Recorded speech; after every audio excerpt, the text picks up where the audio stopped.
Hello, hello, hello, and welcome back to Crush Cravings Before Diabetes Crushes You.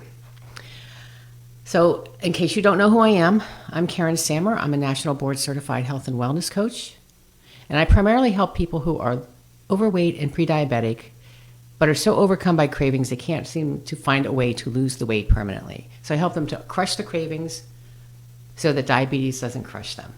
I help them crush the cravings, lose the weight, and avoid a lifetime of medication for diabetes and other medications as well. So let's just dig in today to what we're going to talk about. We are going to discuss the things, the daily habits that you may or may not have that may cause you to have more cravings than you otherwise might. So you may actually be unwittingly adding to the problem. And you just don't know it. You don't know any better, and that's okay. So that's what we're here for. I'm here to help you to unravel some of these mysteries of life that we don't understand. What causes what we're doing, what causes cravings, what habits we may have that we're not even aware of. 90% of our behavior every day is habitual.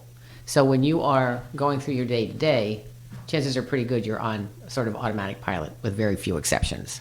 So just so you know that, and you're not unusual when it comes to having these habits that you're not even aware of.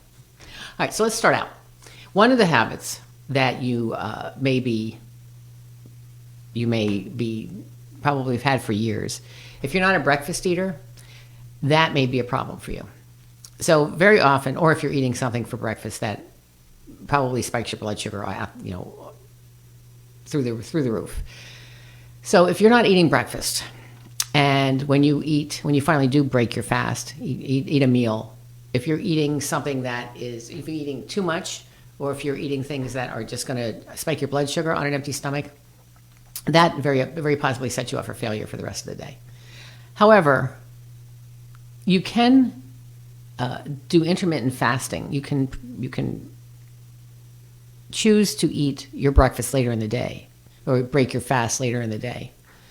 But when you do that, you want to be cognizant of what you're eating, and you want to make sure that what you're eating has plenty of protein and fat and fiber, things that are going to benefit you, the macronutrients that are going to benefit you throughout the day. You don't want to break your fast with a jelly donut or a handful of popcorn or something that's just going to be something that's going to take care of you for the moment, but then what it does is it shoots your blood sugar through the roof and then it crashes.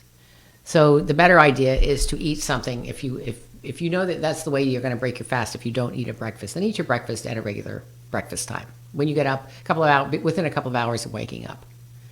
Now, my personal preference is when I get up in the morning, I don't eat. I'll have a green tea or maybe hot water with lemon. And I won't eat probably until 10 or 11 o'clock. But that's a choice that I make. And then I have a decent sized breakfast, but I don't go crazy. And it has plenty of fat in it, protein, fiber, vitamins and minerals. It's got everything. I eat what for breakfast. Very often I will eat a flatbread that I've made myself. That's a high protein version of a flatbread. So it's usually gluten free. In fact, it's always gluten free when I make them. I make them with lentils and chia seeds and hemp seeds and flax seeds, ground up flax meal. Put them all together in a blender, add some water, add a little salt, blend it up really well. And then I just put it on a nonstick frying pan, and there's my flatbread. I bake or cook it for a little bit, maybe 5 minutes or so, and flip it over, cook it for a couple more minutes. Then I make avocado toast out of that, or an avocado wrap, if you will. It's because it's going to be kind of a wrappy thing. And I will put an egg on that, and that'll be my breakfast. And so it's got lots of protein, lots of fat, and it'll sustain me until usually dinner time. I might have a little bit of a snack in the middle of the day, but I don't really eat lunch.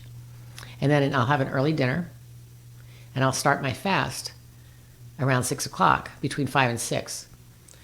So once I've had dinner, I won't eat again until I get up until the next morning when I eat at 10 or 11 o'clock. So I have a fairly significant fasting window every day. I sleep better that way. I feel better. When I wake up in the morning, I don't feel sluggish because my food didn't digest, because I had plenty of time after I ate before I went to sleep.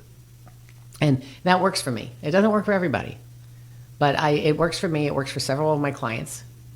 And I find that to be the most sustainable way to eat for myself. I don't have to make many decisions because I eat 2 meals a day. Usually, say almost every day, I have pretty much the same thing. I may vary. Sometimes I'll put, instead of having the avocado and the egg on my flatbread, I'll use almond butter and cinnamon, and I'll put a bunch of fruit on it. So it's like an almond butter and jelly, or and fruit sandwich. But I'll put like berries, or I may slice up apples, or I may put maybe a slice of sliced up banana. And then I just roll it up and eat that. So those are things that I use for my breakfast, and they really sustain me through the day because there's a lot of protein and fat in them, because that's what keeps you satisfied. If you're eating something that's mostly carbohydrates, you're probably going to be hungry later, much sooner than you would be otherwise. So the next thing is one of the things that will set you up for failure is not eating enough protein. And I just talked about the importance of protein. Protein gives you. It does a number of things. Every cell in your body needs protein to survive. Your muscles need protein. Your brain needs protein. You need protein for sustainable energy, because it takes longer to digest protein. And so it will stay with you longer, and it provides a lot of nutritional benefit. So you want to make sure that you eat plenty of protein at every meal. And the general rule of thumb is 0.7 grams of protein per pound of body weight. So 70%, take 70% of whatever your body weight is, and that's how many grams of protein you should eat a day. Now, if you're extremely overweight and that number is fairly high, I would keep it to 75 to 100 grams of protein a day. I wouldn't go much more than that, because it might be a little bit taxing on your kidneys. If you're drinking sugary coffee drinks, those milkshake type things, those latte, frappuccino, foamy things that have lots of sugar and creamer or a sweetened lightener of some sort in the coffee, plus maybe some whipped cream, maybe some syrup on top, all of those things will spike your blood sugar and set you up for needing more sugar throughout the day. So if you are prone to drinking those things, if that is one of your habits, is stopping at Starbucks every day and picking up a big fluffy, foamy, chocolatey sweet thing, or caramel sweet thing, or strawberry frappuccino, or whatever the heck they have, those things are more like dessert. And I would highly recommend that you start cutting back on that, eventually stopping that, because those things, I think if you were to do there are sources of sugar content or just ingredients in some of those fast food kind of things that you can purchase. You can get the nutritional information. I believe by law they have to supply it if you want it, or you can find it online. But you will be amazed at the amount of sugar. There's enough sugar in one of those drinks, and very often, to exceed the number of grams of sugar you should have in a week. One of those beverages, and that to me is like, oh my gosh, I can't even imagine. I can't imagine. I don't drink them, and I don't even drink coffee anymore. But what I would recommend that you do is make your own at home. First of all, it's a lot less expensive, but you also can control what goes into it. And eventually, I would suggest that you start backing down on the sugar and the sweetened additives that you put into your coffee. And really, if you could get to the point where you drink black coffee, that's better for you. Coffee's not bad for you. It's got a lot of antioxidants in it. It's got other things that are beneficial. The caffeine is actually helpful in not large doses. It can keep you alert. It can help you to stay focused. But it's all of the stuff, all the junk that you put in it that causes it to be not a healthy drink. So definitely, I would suggest that you start backing off on those types of beverages and start making your own. And you don't have to go cold turkey, although cold turkey is not a bad thing to do when it comes to sugar, but it's unpleasant. So start backing off on it, and then you'll see that eventually, after you've done that for a while, where you've reduced the amount of sugar that goes into your beverage, if you have a taste of something like that again, it's so super sweet that you don't even like it. So trust me on this, because I used to be somebody who was really all about the sweets, And there are things that I couldn't even go near because they're so sweet that they make just one bite of it just kind of makes my stomach feel funny. Next one will be eating lots of sweets and refined carbohydrates. So refined carbohydrates are those things that where all the fiber's been stripped out, usually in processed foods, replaced with chemicals to keep them fresh and give them a long shelf life.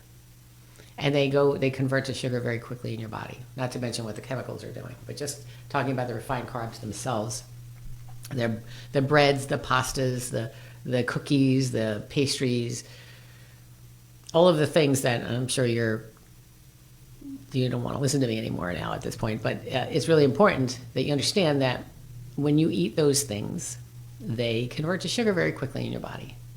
So they spike your blood sugar. You have this influx of sugar going into your bloodstream. There's nothing there to stem the influx of sugar. There's no fat or fiber or protein to slow that down, so that you get this rush of sugar, and then when your blood, the blood sugar goes up and your insulin goes after it. By the time your insulin gets there, the blood sugar is starting to come down again. It just forces it to crash, and you go below equilibrium, and then you have these ebbs and flows, these ups and downs, these dips and spikes of blood sugar all day long, and eventually that leads to insulin resistance, because then finally your pancreas says, "I've had enough, I'm stopping," and doesn't do what it needs to do, or your cells don't allow the insulin in, and so you become insulin resistant, and you end up you end up starting out with metabolic syndrome, which is a number of different symptoms, leading to prediabetes and ultimately to diabetes. And that is completely preventable in very many cases. Developing type 2 diabetes is often a result of years of making the food choices that we've been making and eating things that are just impacting our blood sugar in such a major way every single day, multiple times a day, that you want to take stock of how you're eating and make sure that if you're eating refined carbs, they are not eaten alone. They're eaten with some source of fat or protein, that you eat something fibrous with them, and because that'll help to stem the influx of sugar into your bloodstream. But also really work towards eliminating or greatly reducing those types of foods, because they're not very nutritionally sound. There's not very much nutritionally positive about them. It's really, they're just there to calm a craving, and they're there to cause you to be addicted to them. And they are addictive because you always need to go back for more, and you never get that original rush that you got from the first time you had whatever it is. You're always looking for that. It's just like a drug addict, always looking for that original high, and you never get there. So you constantly have to feed the beast, because the more you do this, the more intolerant or more tolerant you become, and you require more to get even close to the same feeling, the same dopamine rush that you would have gotten from the original high. Let's go way on, way back when. I didn't even know you couldn't have been too much more than 10. I ain't no psychiatrist, I ain't no doctor with degrees, but it don't take too much time to see what you're doing to me. You better think about what you're trying to do to me, yeah. Think, let your mind go, let yourself be free. Oh, freedom, freedom, freedom.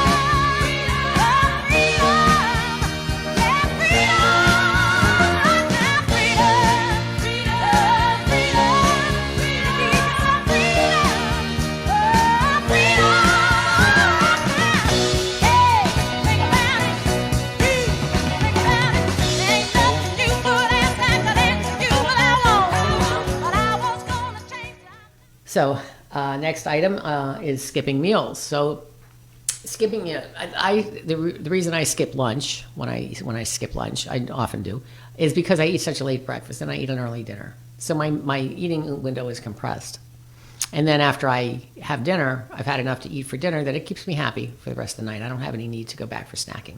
And again, snacking, like evening snacking in front of the TV, that's a habit. That isn't something that you need to do. That's just a habit that you've developed over time. You know, who doesn't love to sit in front of Netflix with a bag of popcorn or something? And so we'll talk another time about habit stacking and changing habits and breaking old habits and introducing new ones. But when you skip meals, if you skip meals and you're starving, which makes you go back and just really gorge yourself for the next meal, that isn't beneficial. So you do want to eat.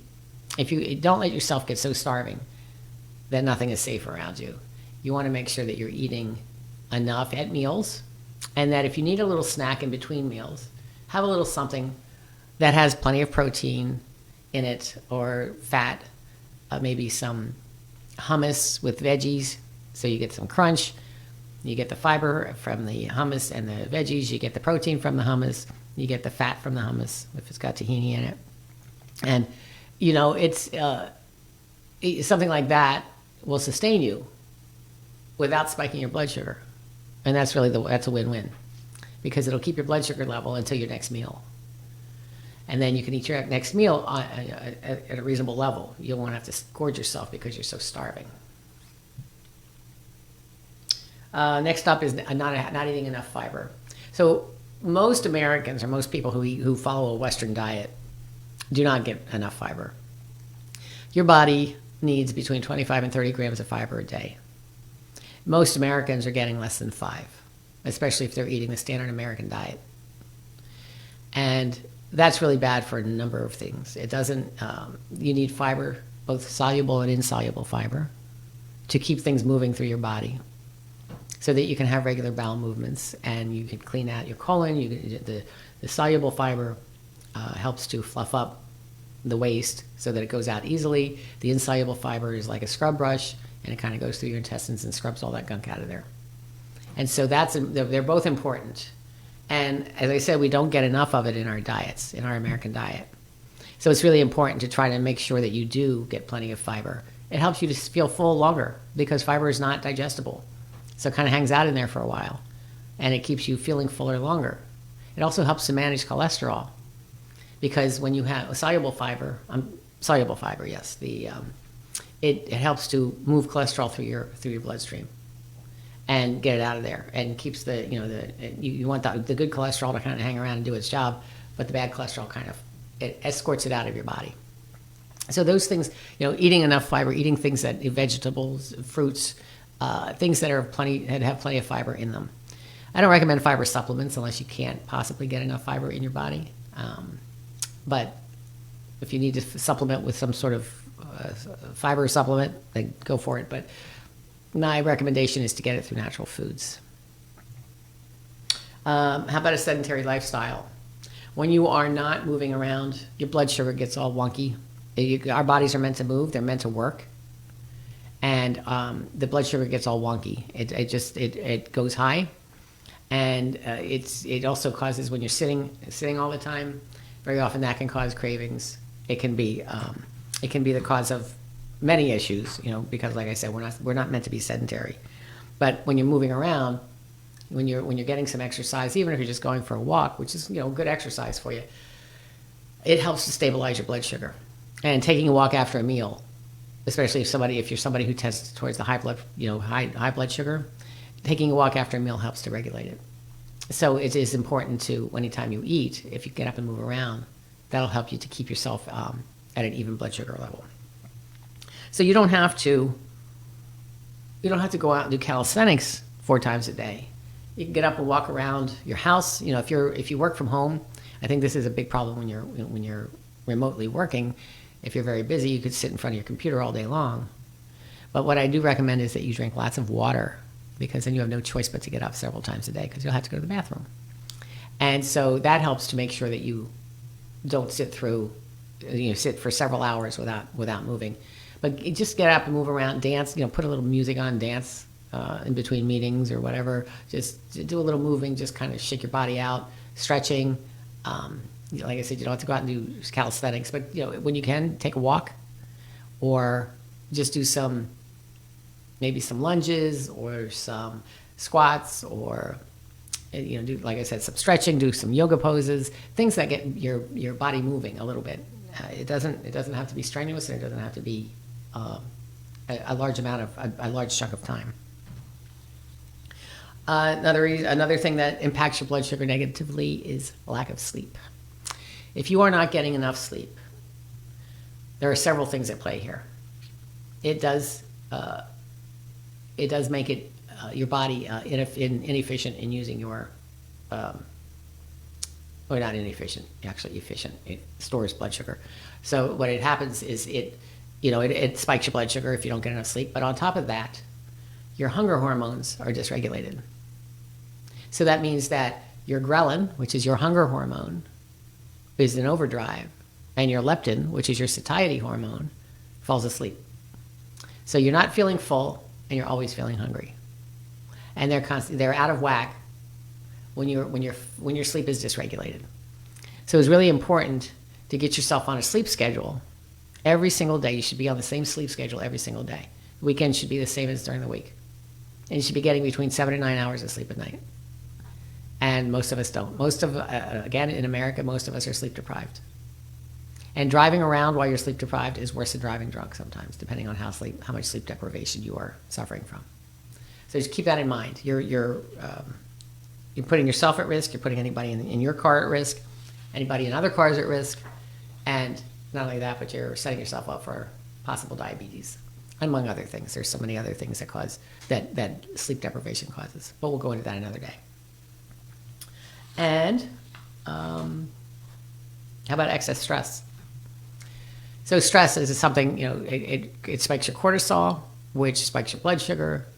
It causes you to stress eat. It causes you to lose sleep. Stress is really it's a maybe not so silent killer. Stress contributes to a lot of illness in our bodies. It causes inflammation, which contributes to diabetes. It contributes to heart disease. It contributes to cancer. It contributes to all sorts of things. So managing your stress is really important. When I work with my clients, one of the things we do, it's not just about the food. In fact, hardly any of it is about the food. It's about all the other stuff. We do talk about food, of course, but there's so many other components in your life that cause you to eat the way you do. And not necessarily the need for some particular type of food. It's really what are the circumstances around it. And stress is a huge contributor to poor eating habits. So learning how to manage your stress, whether it's through meditation, through mindfulness, through exercise, talking with a friend, just asking for help, that is a huge thing. Asking someone to help you, having healthy boundaries so people can't constantly breach your boundaries, because somebody else's emergency is not yours. And although there are circumstances where that emergency does become yours. For instance, when your kid gets hurt. But when you are constantly under unrelenting stress, your body never shuts down from it. And it causes you to have all sorts of reactions, and one of them is sugar cravings. Because your body is in fight or flight. And when that happens, you need sugar for energy, quick energy. So your body says, let me find something that's going to give me enough energy to run away from this tiger. But the tiger never goes away in our lives. The tiger's always there. And our body doesn't know if it's running from a tiger or running from a deadline or running from some sort of emergency. It doesn't know that. All it knows is something is causing me to feel endangered. I need energy. Give me something quick and fat and sweet so that it goes directly to my bloodstream and allows me to run away from whatever this danger is. So managing stress is a huge help in making sure that your blood sugar is not negatively impacted.